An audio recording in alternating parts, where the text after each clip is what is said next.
प्रदेश भर में मनाया जा रहा हरेला का पर्व। देहरादून में सीएम धामी ने शहीदों को दी श्रद्धांजलि। सभी से पेड़ लगाने की सीएम ने की अपील।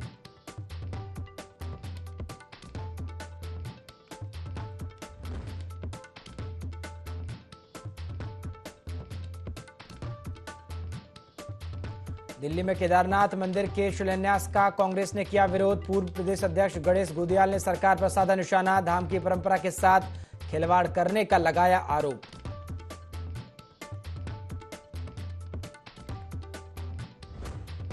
दिल्ली में केदारनाथ मंदिर को लेकर सीएम धामी का बयान। कहा, रुद्रप्रयाग केदारनाथ धाम में ज्योतिर्लिंग प्रतीकात्मक रूप से बनते हैं मंदिर।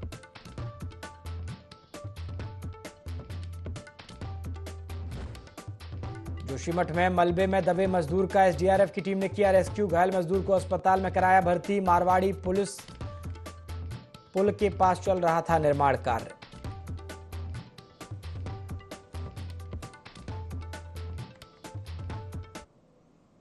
नमस्कार, IND 24 देख रहे हैं आप और मैं हूं आपके साथ प्रभात पांडे। बुलेटिन की शुरुआत खबरों के साथ करेंगे। देहरादून के माल देवता में हरेला पर्व के अवसर पर वृक्षारोपण अभियान चलाया गया, जिसमें सीएम धामी समेत वन मंत्री सुबोध उनियाल, राज्यसभा सांसद नरेश बंसल, विधायक उमेश शर्मा काऊ ने हिस्सा लिया। इस मौके पर सीएम धामी ने कहा कि हरेला पर्व की शुरुआत आतंकी हमले में शहीद हुए उत्तराखंड के 5 जवानों के स्मरण में 5 पौधे लगाकर की गई।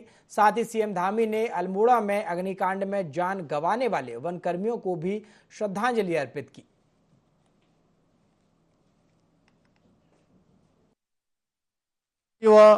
सुख समृद्धि के प्रतीक उत्तराखंड के पौराणिक लोक पर्व हरेला की आप सभी को हार्दिक बधाई एवं शुभकामनाएं। पर्यावरण और संस्कृति से जोड़ता यह लोक पर्व हरेला आपके घर में सुख समृद्धि व शांति लेकर आए, ऐसी मेरी भगवान भोलेनाथ से प्रार्थना है। आदरणीय प्रधानमंत्री श्री नरेंद्र मोदी जी के द्वारा शुरू किया गया एक पेड़ माँ के नाम अभियान आज केवल देश ही नहीं बल्कि पूरे विश्व को पर्यावरण संरक्षण के क्षेत्र में एक नई दिशा प्रदान कर रहा है। मैं आप सभी से विनम्र अपील करता हूं कि आप भी पर्यावरण संरक्षण के प्रति कर्तव्यों का निर्वहन करते हुए इस अभियान से जुड़ें। आइए प्रकृति पूजन और पर्यावरण संरक्षण को समर्पित लोक पर्व हरेला की परंपरा को आगे बढ़ाने व प्रकृति को हरा भरा बनाने का संकल्प लें और एक पेड़ माँ के नाम अभियान से जुड़कर अधिक से अधिक मात्रा में पौधारोपण कर पर्यावरण को हरा भरा।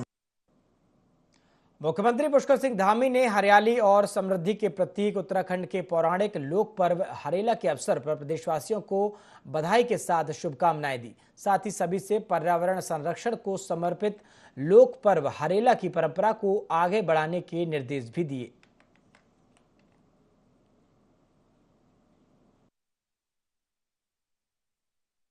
नमस्कार। हरियाली व सुख समृद्धि के प्रतीक उत्तराखंड के पौराणिक लोक पर्व हरेला की आप सभी को हार्दिक बधाई एवं शुभकामनाएं।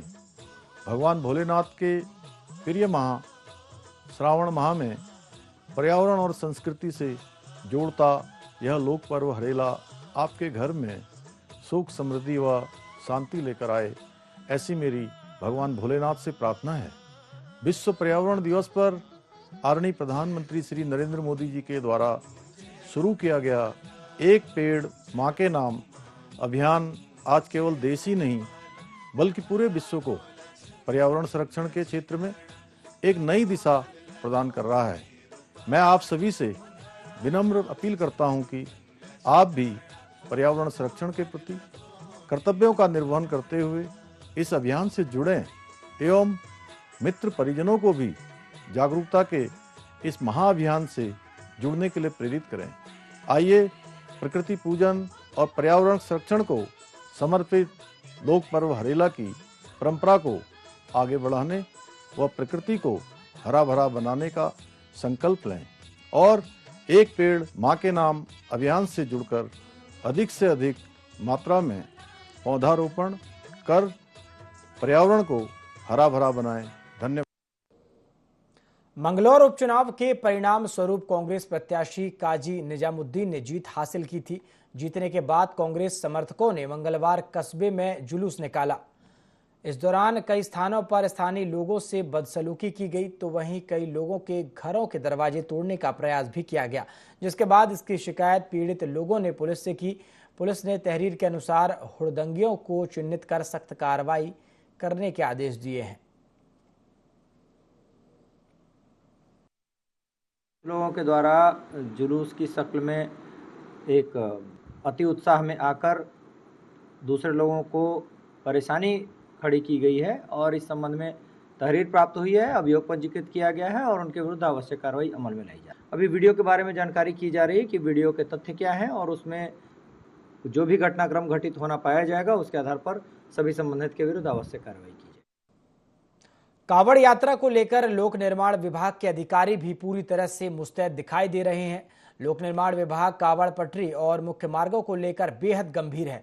लोक निर्माण विभाग के प्रमुख अभियंता दीपक कुमार यादव रुड़की लोक निर्माण विभाग कार्यालय पहुंचे, जहां उन्होंने सभी विभागीय अधिकारियों के साथ बैठक की और उन्हें आवश्यक दिशा निर्देश दिए। इस दौरान लोक निर्माण विभाग के प्रमुख अभियंता दीपक कुमार ने बताया कि कांवड़ जाने वाले सभी मार्गों का निरीक्षण किया गया है। निर्माण कार्यों की धीमी गति पर प्रमुख अभियंता ने गहरी नाराजगी भी व्यक्त की। रुड़की तो ये मैं सीएम साहब की कांवड़ यात्रा की बैठक थी और उसके बाद जो कांवड़ के रूट हैं उसका निरीक्षण किया। जो हमारी सड़क पड़ रही, कुछ सड़कें पड़ती हैं, ओवरलैप हो रही हैं। वैसे तो मेन रूट तो नायर पटरी है और उस पर जो पीडब्ल्यूडी की सड़कें बन रही हैं उनकी हालत देखते हुए, बाकी एक सोलानी नदी का पुल है उसका निरीक्षण किया, उसकी डीपीआर बन रही है, नया पुल बनने का प्रावधान है। और बाकी एक जो है पीर बाबा से रेलवे स्टेशन के बीच में पैदल पुल का निर्माण है 80 मीटर का, उसका निरीक्षण किया। बाकी अब कार्यों के समीक्षा। तो इसमें कांवड़ यात्रा तो कम से कम जो है 8 मुख्य विभाग इसमें सम्मिलित हैं। सबकी अपनी अपनी जिम्मेदारियां रहती हैं, तो उसी को जो है सब लोग अपने अपने उसमें जो है स्कोप में काम कर रहे हैं। समान नागरिक संहिता के लिए नियमावली बनाने को लेकर गठित समिति की रिपोर्ट मिलते ही इसी साल अक्टूबर में लागू कर दिया जाएगा। तो वहीं विपक्ष लगातार सरकार पर निशाना साध रहा है। चक्राता विधायक प्रीतम सिंह ने कहा है कि राज्य सरकार ने बहुमत के आधार पर विधानसभा में यूसीसी पारित करने का काम किया और कांग्रेस विधायकों ने सरकार का ध्यान इस ओर भी खींचा जो कि ड्राफ्ट बनाया गया है वो संविधान की मूल भावनाओं के विपरीत है। प्रीतम सिंह ने कहा कि एक प्रदेश में यूसीसी लागू होगा और दूसरे में नहीं, यह केंद्र सरकार का कार्य है। अगर यूसीसी लागू करना है तो देश की संसद में होना चाहिए। राज्य सरकार ने बहुमत के आधार पर यूसीसी जो है विधानसभा में पारित कराने का काम किया। हमने सरकार का ध्यान इस ओर भी खींचने का काम किया कि जो यूसीसी आप लागू कर रहे हैं, जो ड्राफ्ट आपने यूसीसी का विधानसभा में ले किया है, इस ड्राफ्ट ने संविधान की जो मूल भावना है उसके विपरीत जो है उसको बनाया गया है। और एक प्रदेश में लागू होगा, दूसरे प्रदेश में लागू नहीं होगा, तो ये कैसा यूसीसी है? ये तो विषय जो है केंद्र सरकार का था। यूसीसी अगर आपको लागू करनी है तो भाई देश की संसद जो इस पे मौन क्यों है, क्यों कदम आगे नहीं बढ़ा? लोहाघाट के गलचौड़ा का डाकघर एक पोस्टमैन के भरोसे चल रहा है, जिस कारण आईटीबीपी के जवानों, 5 गांव सुई और गल्ला गांव की जनता को काफी दिक्कतों का सामना करना पड़ रहा। कांग्रेस प्रदेश कार्यकारिणी सदस्य शंकर बोहरा व ग्रामीणों ने कहा है कि लगभग 15 दिन पहले डाकघर के पोस्ट मास्टर का स्थानांतरण हो गया था। उसके बाद यहां पोस्ट मास्टर की तैनाती नहीं की गई, जिस कारण पोस्ट ऑफिस से जुड़े कई महत्वपूर्ण कार्य ठप पड़े हुए हैं। वहीं प्रदेश कार्यकारिणी सदस्य शंकर बोहरा और ग्रामीणों ने प्रशासन और डाक विभाग के अधिकारियों से जल्द डाकघर में पोस्ट मास्टर की तैनाती की मांग की है, ताकि डाकघर का कार्य सुचारू रूप से चल सके। का जो है आहरण, विवरण, जमावर्ती, निकासी, ये सब जितने भी काम हैं पोस्ट ऑफिस के माध्यम से जो है वो होते हैं। और वर्तमान स्थिति में पोस्ट ऑफिस में पोस्ट मास्टर के न होने के कारण सारा जो है ठप पड़ा है, जिससे जो है लोगों में जो है असुविधाएं हो रही है लोगों को, और लोगों में आक्रोश है कि भाई जो है पोस्ट ऑफिस होने के बाद भी शासन के द्वारा हम पोस्ट मास्टर न होने से हमें जो है परेशान किया जा रहा है और हमें परेशानी उठानी पड़ी है। तो वास्तव में हमारा ये जो है अनुरोध रहेगा, काल जो है गलचोड़ा में शीघ्र सहायक पोस्ट मास्टर की जो है तैनाती की जाए, जिससे कि आम जनमानस का जो है काम सुलभ हो सके और सुविधाएं मिल सके। खबरों में आगे बढ़ते हैं। रामनगर शहर व ग्रामीण इलाकों में अवैध रूप से संचालित पैथोलॉजी लैबों के खिलाफ स्वास्थ्य विभाग द्वारा अभियान चलाया गया। इस संबंध में जानकारी देते हुए नोडल अधिकारी डॉक्टर प्रशांत कौशिक ने बताया कि टीम ने कार्रवाई करते हुए 3 डायग्नोस्टिक सेंटर पर जुर्माना किया है और लैबों को सील कर दिया गया। उन्होंने बताया कि इन तीनों लैबों पर भारी अनियमितताएं मिली थी। इसके साथ ही उन्होंने बताया कि डॉक्टर निकुंज अग्रवाल के क्लिनिक पर निरीक्षण के दौरान सभी प्रपत्र सही पाए गए। उन्होंने बताया कि यह अभियान लगातार जारी रहेगा।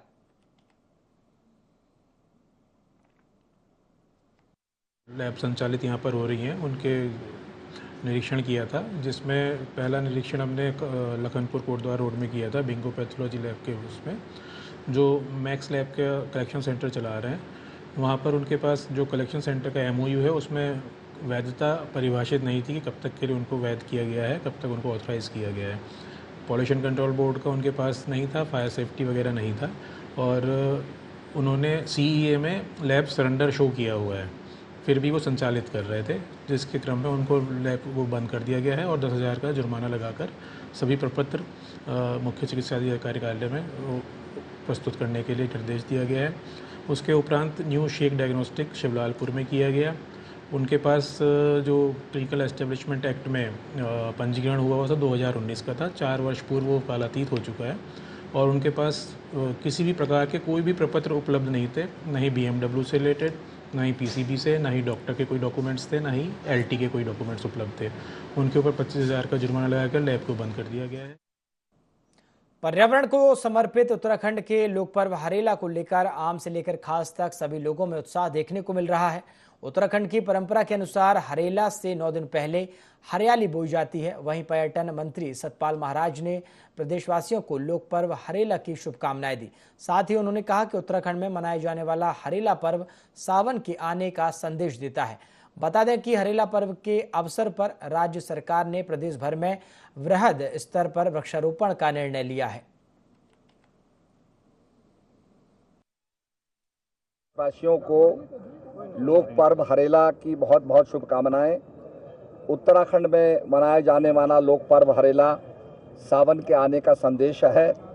इस पर्व के पीछे फसल लहलाने की कामना है, खुशहाली का आशीष है और बुजुर्गों का आशीर्वाद है। मुख्यमंत्री श्री पुष्कर सिंह धामी जी ने कहा है कि हरेला पर्व जो है वृक्षारोपण अभियान जो इसमें व्यापक हम चलाएंगे और इसको बहुत बड़ा आंदोलन बनाएंगे, ये उन्होंने अपना वक्तव्य दिया है। मैं आज सभी को हरेला पर्व की बहुत बहुत शुभकामनाएं देता हूं और अपने बच्चों के अंदर पेड़ लगाने का संस्कार हम रोपित करें, जिससे कि हमारी धरती ये जो ग्रीन हाउस इफेक्ट है इससे बच पाएगी और फिर से लहलहाएगी। आइए सावन का हम आह्वान कर रहे हैं, सभी को हरेला की बहुत बहुत। बड़कोट पेयजल पंपिंग योजना के लिए 40 दिनों से धरना चल रहा है। आंदोलनकारियों ने बाबा बौखनाग देवता के दरबार में पहुंचकर पेयजल पंपिंग की स्वीकृति के लिए गुहार लगाई है। बता दें कि पेयजल संकट को लेकर 6 जून से धरना आंदोलन चल रहा और 6 जुलाई से भूख हड़ताल और अनिश्चितकालीन धरना चल रहा है।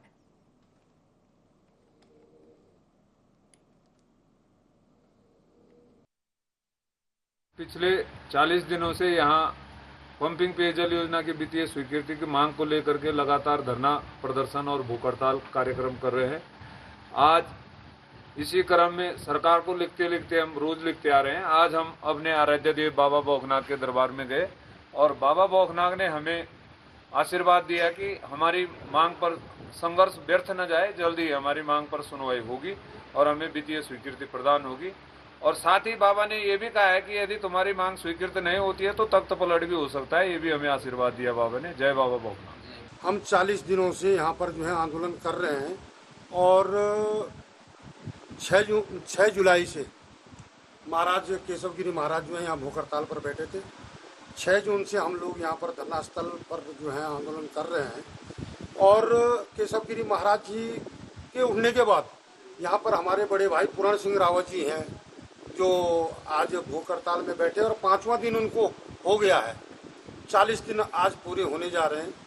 तो जब सब जगह से हार गए हैं हम लोग, तो आज हम अपने देवाधिदेव बाबा बौखनाथ के पास गए और उनसे प्रार्थना की कि हमारी जो पंपिंग योजना है उसकी स्वीकृति के लिए जो है आप अपना आशीर्वाद दें।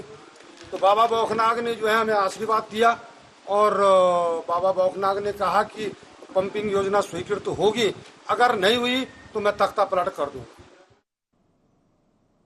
मुख्यमंत्री निवास में ऊर्जा एवं नगर विकास को लेकर उच्च स्तरीय बैठक बुलाई गई। केंद्रीय ऊर्जा एवं शहरी विकास मंत्री मनोहर लाल खट्टर और मुख्यमंत्री पुष्कर सिंह धामी की मौजूदगी में समीक्षा बैठक संपन्न हुई, जिसमें भारत सरकार के ऊर्जा एवं नगर विकास उच्च अधिकारियों के साथ संबंधित विभागों के अधिकारी मौजूद रहे। बैठक में 21 जल विद्युत परियोजनाओं पर रिपोर्ट पेश की गई, जिन्हें लागू करने के लिए राशि आवंटन की मांग भी रखी गई।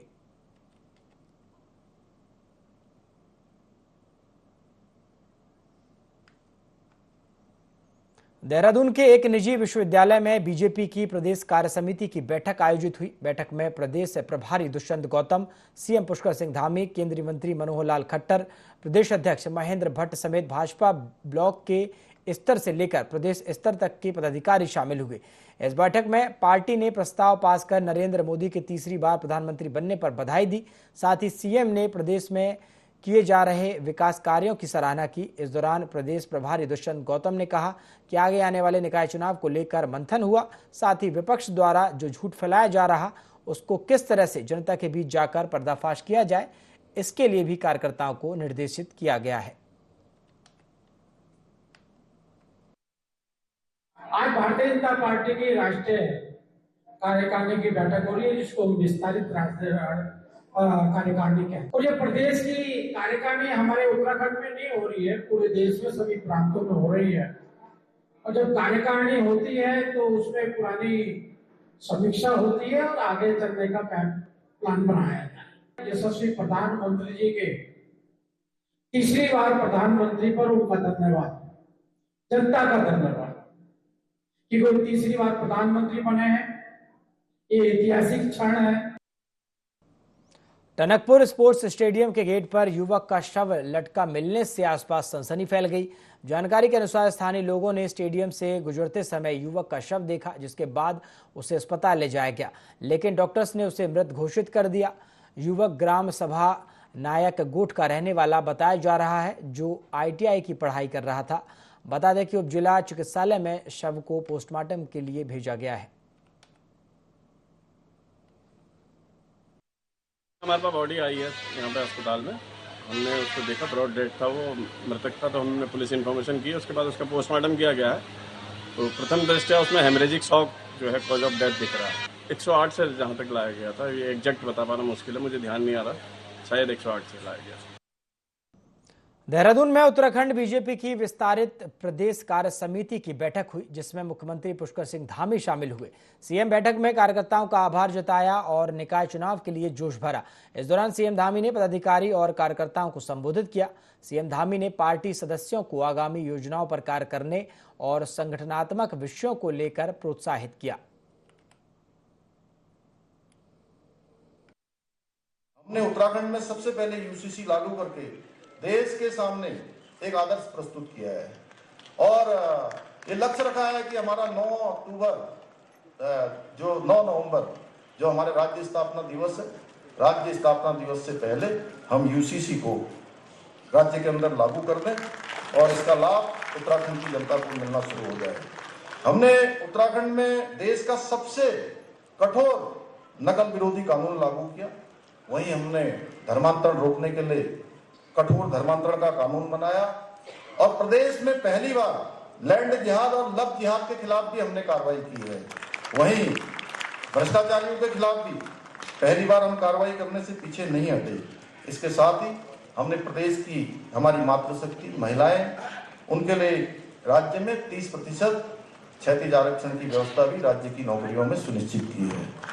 कई कठिन मुद्दे हमारे द्वारा उठाए गए ऐतिहासिक कदम इस बात का प्रमाण है कि हमारी सरकार प्रदेश हित में ऐसे मुद्दों पर निर्णय लेने का कार्य कर रही है जिन्हें पहले के समय में ठंडे बस्तों में डाल दिया गया था।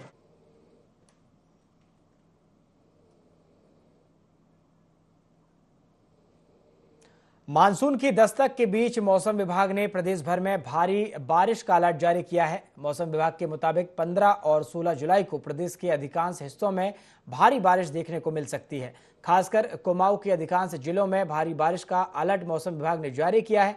वहीं मैदानी इलाकों में भी इस दौरान बारिश देखने को मिल सकती है। मौसम वैज्ञानिक रोहित थपलियाल ने कहा है कि 15 और 16 जुलाई को प्रदेश भर में बारिश का अलर्ट जारी किया गया है। 16 तारीख में जो है उत्तराखंड में अनेक स्थानों पे हल्की से मध्यम वर्षा की संभावना है और साथ ही जो पर्वतीय जिले हैं वहाँ पर कहीं कहीं भारी वर्षा भी मिल सकती है। तो इसमें खास करके जैसे पिथौरागढ़, बागेश्वर, नैनीताल, चंपावत या पौड़ी, देहरादून जनपद है इनमें। उसके बाद 17-18 में जो है थोड़ी सी एक्टिविटी बढ़ने की संभावना लग रही है। तो इसमें जो है अधिकांश स्थानों पे उत्तराखंड में जो है हल्की से मध्यम वर्षा मिलने की संभावना है। साथ ही जो पर्वतीय क्षेत्र है वहाँ पर कहीं कहीं भारी वर्षा मिल सकती है, जबकि जो पिथौरागढ़, बागेश्वर जनपद है वहाँ कहीं कहीं भारी से लेके बहुत भारी वर्षा मिलने की संभावना है। बीते दिनों हुई मूसलाधार बारिश से बारकोट ब्लॉक की दूरस्थ चूला गांव कामाजूला सड़क भारी मलबा आने से बंद हो गई, जिसको खोलने के लिए ग्रामीणों ने शासन प्रशासन से गुहार लगाई थी, लेकिन इस पर कोई भी ध्यान नहीं दिया गया, जिसका खामियाजा देखने को मिला। डूगा जोशी गांव के बुजुर्ग पुरोहित गोपाल दत्त पूजा संपन्न कराने गए थे, जहां अचानक उनका स्वास्थ्य खराब हो गया।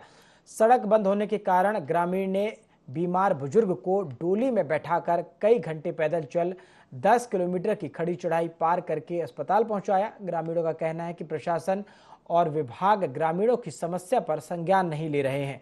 ग्रामीणों ने चेतावनी देते हुए कहा है कि अगर जल्द ही सड़क को नहीं खोला गया तो वह आंदोलन के लिए मजबूर हो जाएंगे।